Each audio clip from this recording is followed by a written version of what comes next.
I am in preaching circles and Christian church circles what's known as a bivocational minister. That means I have been formally ordained as a minister of the gospel of Jesus Christ in my circumstances, originally with the Southern Baptist denomination, but I make my financial living outside the pastoral ministry. That is nothing new. Paul the Apostle many times made his financial living as a tent maker. Anyway, I make my living at a local hotel working in their kitchen.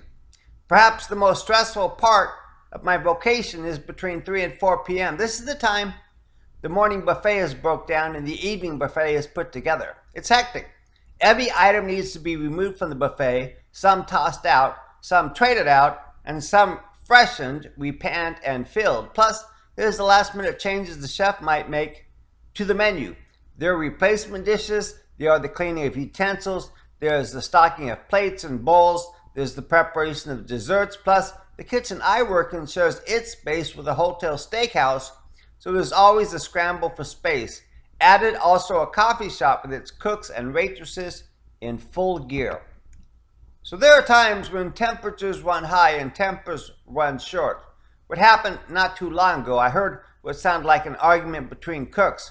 Soon it became clear, sure enough, it's an argument with raising tempers and raising voices. I see the two chefs on duty pausing to listen, evaluating whether there was ample need to get involved. When it becomes clear they're needed, they mosey over to the action, hoping their presence alone will be enough to quell the escalating fiasco. Nope, not enough. We'll have to get further involved. One of the chefs mustered his voice of authority and hollers, "Okay, that's enough." But it wasn't enough, at least not enough for one of the two cooks.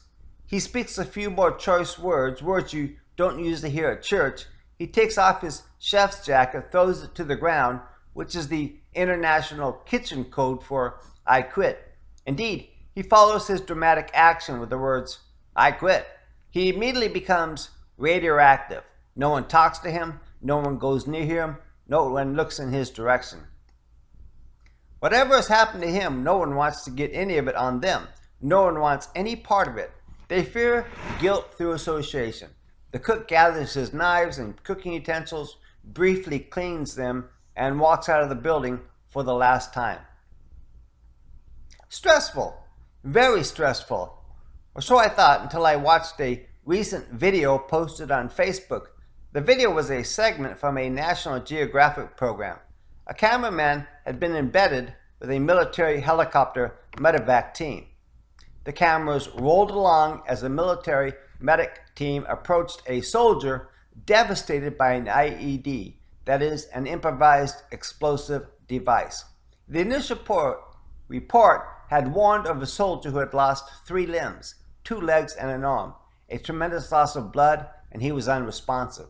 The platoon paramedic had done an admirable job at stymieing the loss of blood from the lost extremities, but the soldier is in gravely critical condition.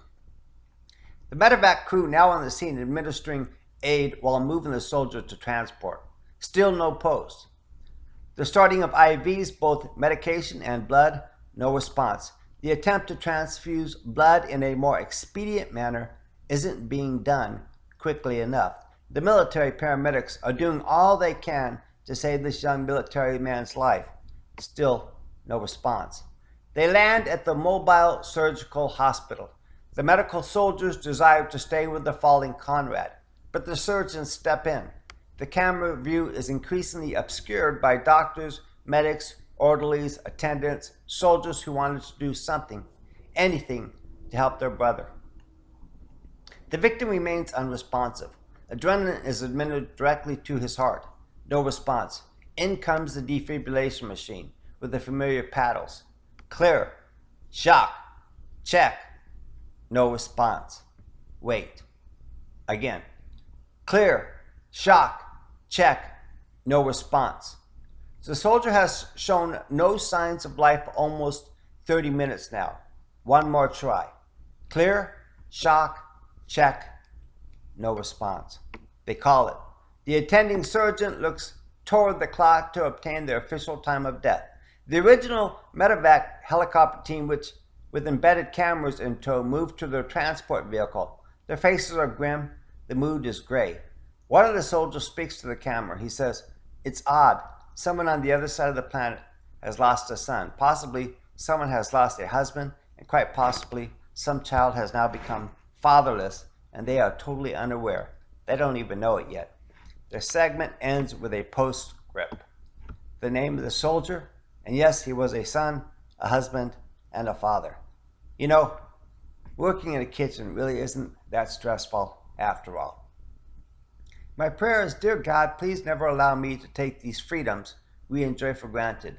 May I be reminded of the blood, sweat, and tears shed that we might stand and proclaim our faith and proclaim our love for you. We are keenly aware how Jesus, the Christ, the Savior, our beloved, suffered and died, that we might know freedom from the sin that so easily entangles us. We are free and we are thankful.